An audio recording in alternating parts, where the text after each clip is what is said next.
Algunes històries dels països catalans, episodis, fets, curiositats i personatges de la nostra història amb Jaume Pros. Segurament, la majoria de tots vostès han sentit parlar en algun moment de la marca hispànica. Quan l'emperador Carlemany va veure amenaçat el seu imperi pels musulmans, que ocupaven gran part de la península ibèrica, va decidir crear una gran franja de seguretat militaritzada per protegir el territori franc. Aquesta franja ocupava el territori català des de la Catalunya nord fins al riu Llobregat i l'actual Espanya era sota el domini del califat de Còrdova, tret d'una petita zona al Cantàbric.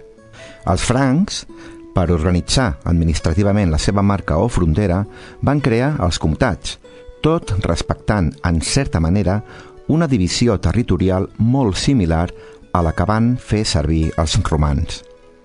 Sigui com sigui, la historiografia posterior va denominar aquesta franja de seguretat com a marca hispànica, o el que seria el mateix, frontera amb l'antiga Hispània.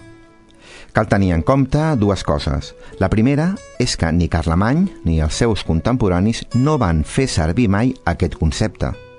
La segona, que la denominació marca hispànica no ens està dient que Catalunya fos espanyola, com alguns historiadors i polítics espanyols asseguren falsament.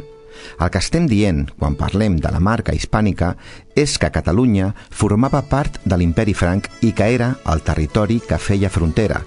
Això és el que vol dir marca amb la resta dels territoris peninsulars.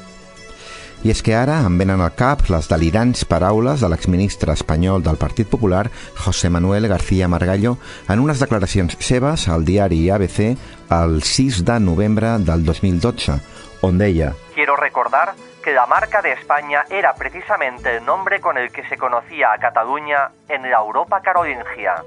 Déu-n'hi-do. Dues mentides flagrants en una sola frase.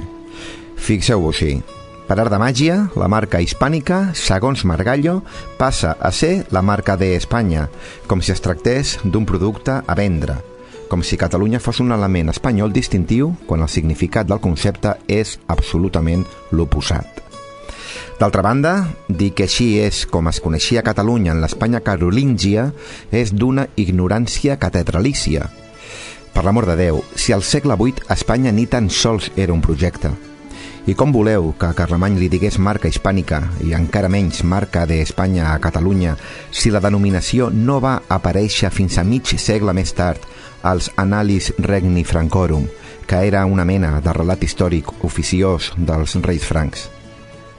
En definitiva, i com a resum, Carlemany, davant de l'amenaça musulmana peninsular, va crear un espai fronterer que ocupava la Catalunya vella. Catalunya, dividida en comtats, pertanyia als francs i posteriorment el territori el van anomenar marca hispànica. Marca perquè era una frontera i no pas un distintiu comercial i hispànica perquè amb qui feia frontera era amb l'antiga Hispània romana i no pas amb cap suposat regne o estat espanyol aleshores inexistent. A una banda, un enorme emirat musulmà amb un considerable espai visigòtic al nord que, amb el temps, acabaria gestant la potent i poderosa Castella, i a l'altra, una terra fronterera en mans de Carlemany i controlada pels seus comtes francs. Una terra que va esdevenir, amb el temps, en el futur Principat de Catalunya, amb la seva cultura, amb la seva llengua, amb les seves lleis i els seus costums. Llavor, en definitiva, del que a partir del 988 amb Borrell II seria la nació catalana un cop independitzada de l'antic imperi carolingi. Benvolguda audiència, ens retrobem ben aviat aquí amb una nova història dels Països Catalans. Recordeu que podeu seguir-nos al Twitter del programa @historiasppcc. Que acabeu de passar un molt bon dia.